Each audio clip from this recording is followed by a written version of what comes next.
دل بڑا ہے تیرا، بہت بڑا دل ہے اماں جی، یہ تیرا بیٹا کیسا تیرا بیٹا بن گیا؟ حسان ابن ثابت یہ وہی تھا جب منافقین اس خبر کو اڑا رہے تھے تو تیرا بیٹا بھی تو متاثر ہو گیا تھا، یہ بیٹا بھی کچھ وفی قلبہ شیء عن کے، وفی قلبہ شیء، آپ کے متعلق اس کا دل بھی کچھ نہ کچھ عین غین ہو گیا تھا۔ اور حضرت حسان سے کہا کہ کیا کہہ رہے ہو اب؟ امی امی امی، اب امی یاد نہیں ہے؟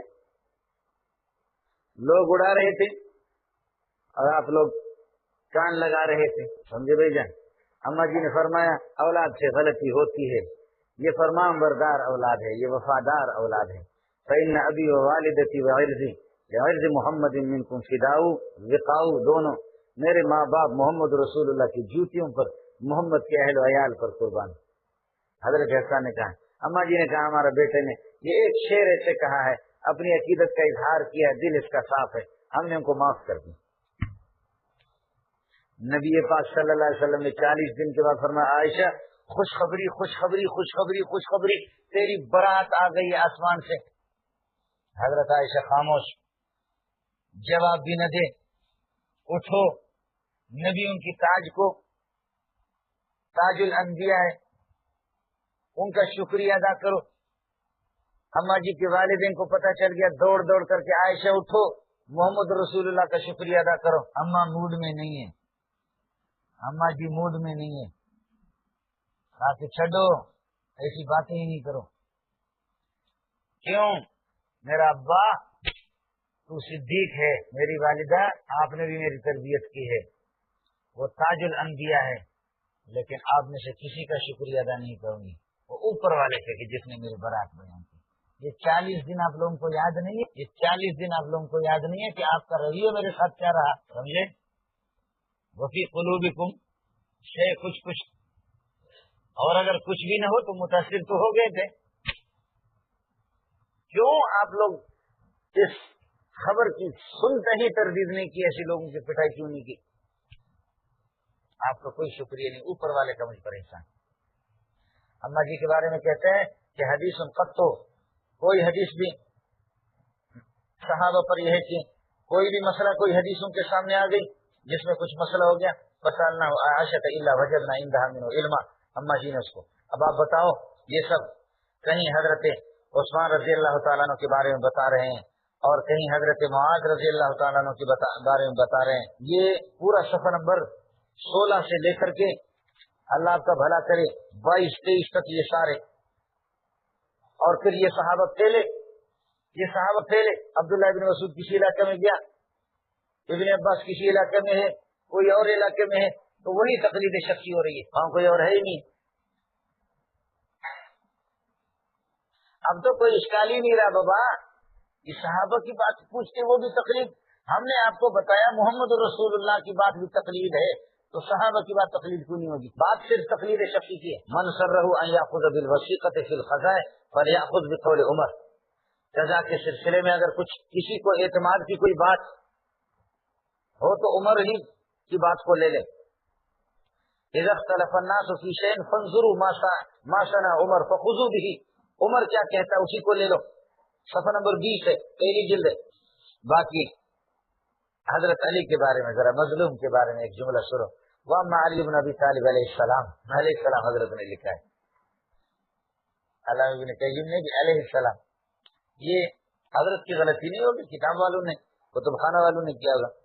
فانتشرت احکامہ وفتاویہ ولکن قاتل اللہ الشیعۃ فانہم افسدوا کثیرا من علمہ بالکذب علیہ، ولذا تجد اصحاب الحدیث من اہل الصحیح لا یعتمدون من حدیثہ وفتواه الا ما كان من طریق اہل بیتہ۔ حضرت علی کے فتاوی اور آپ کے مسائل وہ تو بہت ہے، لیکن وہ ادھر ادھر ہو گئے، خدا شیعوں کو تباہ کر دے، انہوں نے جھوٹ بول بول کر کے حضرت علی کے صحیح مسائل میں بھی گڑبڑ کر دی۔ یہی وجہ کہ آپ محدثین کو دیکھیں گے تو وہ حضرت علی کے کسی فتویٰ کے سلسلے میں نہایت احتیاط برتتے ہیں، اس طرح اس کو نہیں لیتے ہیں۔ ہاں خود اہل بیت سے کوئی فتویٰ مروی ہو اس کو لے لیتے ہیں، لیکن عام سندوں سے نہیں لے لیتے ہیں۔ اس کی وجہ یہ ہے کہ شیعوں نے بہت کچھ اڑایا۔ اس لیے مولانا بن نور رحمۃ اللہ نے فرمایا یہ نہج البلاغہ نہیں ہے شیعوں کا، نہج البلاغہ حضرت علی علیہ السلام کی طرف نسبت کرتے ہیں. مولانا فرماتے ہیں کہ اس میں جھوٹ بھی بہت شیعوں نے ملایا ہے، لیکن اس میں کوئی شک نہیں ہے، اس میں علی کے جملے بھی ہیں. دیکھ لو مولانا، اس کو لے لو. ایسی بلیغ کتاب ہے، ایسی بلیغ کتاب ہے، بلاغت کا اندازہ کرو کہ یہ آدمی، اللہ اکبر، آدمی حیران ہوتا ہے. اس لیے حضرت بنوری رحمۃ اللہ علیہ تو بڑے عجیب تھے. حضرت فرماتے ہیں کہ بلاغت، فصاحت اگر کسی کو چاہیے تو نہج البلاغہ کا مطالعہ کرے گا، وہ بلیغ آدمی سمجھ سکتا ہے. من اراد ان يسأل عن الفرائض فليأت زید بن ثابت، فرائض کا مسئلہ زید بن ثابت سے پوچھو. آئے ہے ومن اراد ان يسأل عن الفقه فليأت معاذ بن جبل، مسائل فقہیہ حضرت معاذ بن جبل رضی اللہ تعالیٰ عنہ. یہ صفحہ نمبر 21 ہے. وَأَمَّا عَائِشَةُ فَكَانَتْ مُقَدَّمَةً فِي الْعِلْمِ وَالْفَرَائِضِ وَالْأَحْكَامِ وَالْحَلَالِ وَالْحَرَامِ. عائشہ کی بات ہی اور ہے. لا تقلید شخصی ندد چشدہ، آپ سمجھ رہے ہیں؟ یہ ہے مولانا. اصل بات یہ تھی، میں نے آپ سے عرض کیا کہ تقلید محرم باقسامہ الثلاثہ یا اربعہ جتنے بھی ہوں وہ مقسم میں معتبر ہے، وہ حرام. اور تقلید واجب کی دو فرد ہو گئے، تقلید شخصی اور تقلید غیر شخصی. مقسم وجوب وہ دونوں میں ہوگا. الکلمۃ لفظ وضع لمانا مفردا، یہ مقصد اسم کے اندر بھی موجود ہے. یہی مقصد اسی طرح کلی متواتی کے طور پر یہ فعل میں بھی موجود ہے. یہی مقصد اللہ آپ کا بھلا کرے یہ حرف کے اندر بھی اسی طریقے پر موجود ہے. آپ سمجھ رہے ہیں؟ لا تشکیک فی الماہیات ولا فی العوارض بل فی الاتصاف بها. تشکیک نہیں ہے تو تواتی ہے. بولو لا تشکیک فی الماہیات، تشکیک نہیں ہے تو تواتی ہے کل متواتی کے طور پر.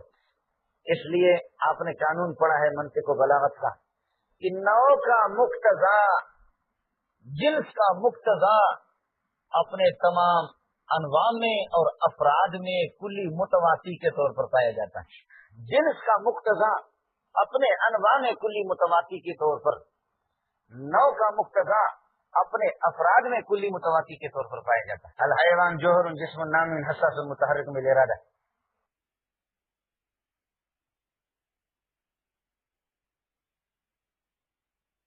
جو تمام مشترک جنس، ٹھیک ہے. اس کے نیچے کیا ہے؟ انواع ہے نا.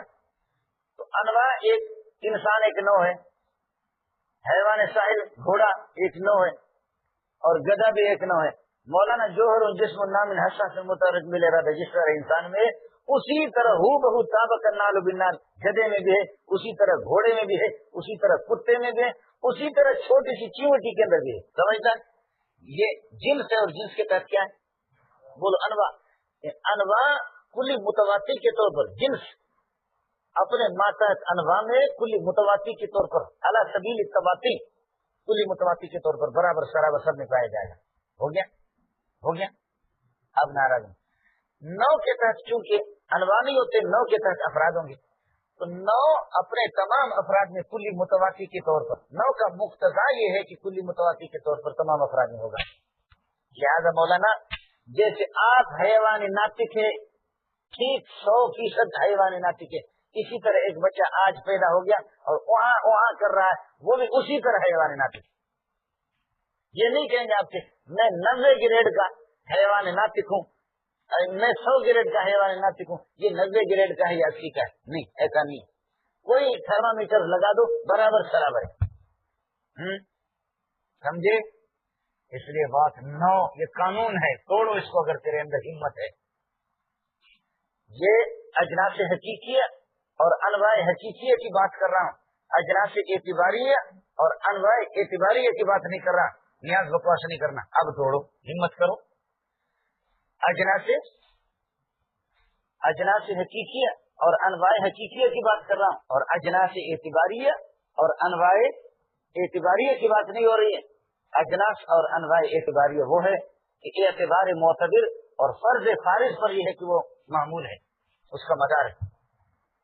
جیسے آپ کی کتابوں میں کسی تعریف کے لیے جنس بنایا اور آگے اس کے لیے فصول بنایا. یہ اجناس اعتباریہ ہے اور فصول اعتباریہ ہے. یہ اجناس حقیقیہ اور ماہیت حقیقیہ اور انواع حقیقیہ نہیں. تعریفات جتنے بھی ہیں نا جو متأخرین نے کی، متقدمین کی بات نہیں کر رہا. آپ سمجھے بات، ناراض نہیں ہونا، ویسے ضمنی بات آ گئی. جس طرح حیوان ناطق زید، عمر، بکر، خالد، ولید، عیسیٰ، موسیٰ، محمد، احمد، رحیم داد، کریم داد، عطاون، فاطمہ، جس انداز میں حیوان ناطق ہے، نبی بھی اسی طرح ہے، اس لیے کہ وہ بھی انسان کا ایک فرد ہے. نو کا مقتضا اپنے ماتحت افراد میں اس میں کوئی تشکیک نہیں ہوتی، تواتی کے طور پر پایا جاتا ہے. سمجھتا ہے؟ اس کو توڑو. اور پھر آگے جا کر امام ابو حنیفہ کے ہاں میاں بیوی میں نوعیت ضروری ہے کہ نو ایک ہو. سمجھے بھائی جان؟ اور ائمہ ثلاثہ کے ہاں نو ضروری نہیں ہے، اگر نو دوسرا ہو تب بھی کام چل دے رہا ہے. پنجاب بڑا شہر ہے. میاں بیوی میں نوعیت ضروری ہے کہ ایک نو کے ہوں. یہ نو منطقی کہہ رہا ہوں، ایک نو کے دونوں انسان ہوں. اس لیے جنات کے ساتھ ہماری نکاح کی اجازت نہیں، حرام ہے امام ابو حنیفہ کے. سمجھے؟ اب حضرت عائشہ، حضرت صفیہ، حضرت حفصہ اور حضرت جویریہ، یہ سارے ازواج مطہرات ہماری مائیں انسان. نبی پاک صلی اللہ علیہ وسلم انسان نہیں ہے. غیر نو کا ایک مختلف نو کا دوسرے مختلف نو کے ساتھ نکاح، یہ نکاح حرام ہے. بریلوی اسی کے قائل. نبی پاک صلی اللہ علیہ وسلم کا نکاح ناجائز ہوا. سمجھتے؟ میں یہی بات آپ سے عرض کر رہا تھا. یہاں مسئلہ کیا ہے کہ تقلید مقسم ہے اور اس کی قسمیں ہیں. دو نو ہے اس کے تحت: تقلید شخصی، تقلید غیر شخصی. اور تقلید غیر شخصی دوسرے الفاظ میں آسان تبلیغ انداز سے کر. جہاں 100 کی تقلید واجب ہے تو ایک کی واجب کیوں نہیں؟ یہ تبلیغی انداز ہے. تقلید غیر شخصی ایک بات ہے، اللہ کرے آپ کی سمجھ میں آ جائے. اگر نہیں تو صرف ایک دو ساتھی جو منطق سمجھتے ہیں، جو حقائق کے اندر جاتے ہیں، وہ اگر سمجھ جائیں ایک دو ساتھی بھی بڑی بات ہے، لیکن دوسرے سمجھ جائے تو اچھی بات ہے. نہ سمجھے تو مولانا آپ نے تحقیق کر دیا ایک مسئلے میں قروء میں اختلاف ہو گیا. فرض کر لو غیر مقلد صاحب اختلاف ہو گیا قروء میں. ابو حنیفہ طہور مراد لے رہے اور اللہ آپ کا بھلا کرے امام شافعی رحمۃ اللہ علیہ نہیں، امام ابو حنیفہ حیض مراد لے رہے. اور ایسا ہے کیا؟ ہاں حیض مراد لے رہے اور امام شافعی رحمۃ اللہ علیہ طہور مراد لے رہے. اب کسی بھی مسئلہ اختلافیہ مختلف کیا بین الائمۃ الاربعہ اختلاف. آپ نے تحقیق، آپ تقلید شخصی نہیں کرتے. آپ نے تحقیق کیا اور بات صحیح نکلی کس کی؟ امام شافعی کی. کس کی؟ امام شافعی کی. آپ کی تحقیق اس مسئلے میں آپ تقلید شخصی کر رہے شافعی کی، اس میں تو آپ اس کے مقلد ہو گئے. دوسرے مسئلے میں آپ نے تحقیق کی اور بات نکلی امام ابو حنیفہ کی، اس میں آپ بھی تقلید شخصی کر رہے ہیں. تیسرے میں احمد بن حنبل کی، تو تب بھی آپ تقلید شخصی کر رہے ہیں. کچھ بلا پڑے. اب کچھ مسائل میں ہر ایک میں آپ بھی تو شخصی، ادھر بھی شخصی، ادھر بھی. تو کسی مسئلے میں تو امام ابو حنیفہ کی تقلید شخصی تو آپ نے کی. کچھ مسائل میں اب آپ کا کچھ چھوڑا ہے اور ہمارا کچھ زیادہ ہے. سمجھ میں ہے کہ نہیں؟ تو اس لیے آپ بھی تقلید شخصی تو کر رہے ہیں، لیکن آپ کو اللہ نے احساس نہیں دیا، ادراک نہیں آپ کو اس کا. اردو سمجھ رہے آپ کو اس کا ادراک نہیں.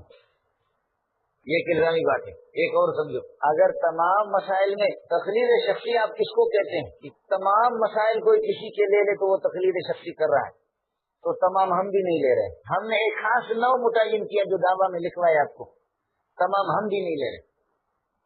اور اگر تقلید شخصی کہہ رہے ہیں کہ کسی کی تقلید کچھ مسائل میں کرنا، تو کچھ میں آپ بھی تو کرتے ہیں. پھر بھی ہے کہ آپ کا کچھ تھوڑا ہوگا اور ہمارا کچھ زیادہ ہے. سمجھتا ہے؟ حضرت تھانوی رحمۃ اللہ علیہ کسی زمانے میں مائل الی غیر المقلدیت تھے. بڑا مکالمہ ہے. حضرت کے کئی دور گزرے. کوئی زمانہ ایسا بھی گزرا ہے کہ بدعات کا تساہل، بدعتیوں سے قریب، میلاد کی جلسوں میں جانا، تقریریں کرنا، کچھ ہاتھ نرم رکھنا. اور کچھ زمانہ ایسے بھی حضرت کو آئے کہ ذرا اجتہاد کا ذہن سوچتے تھے.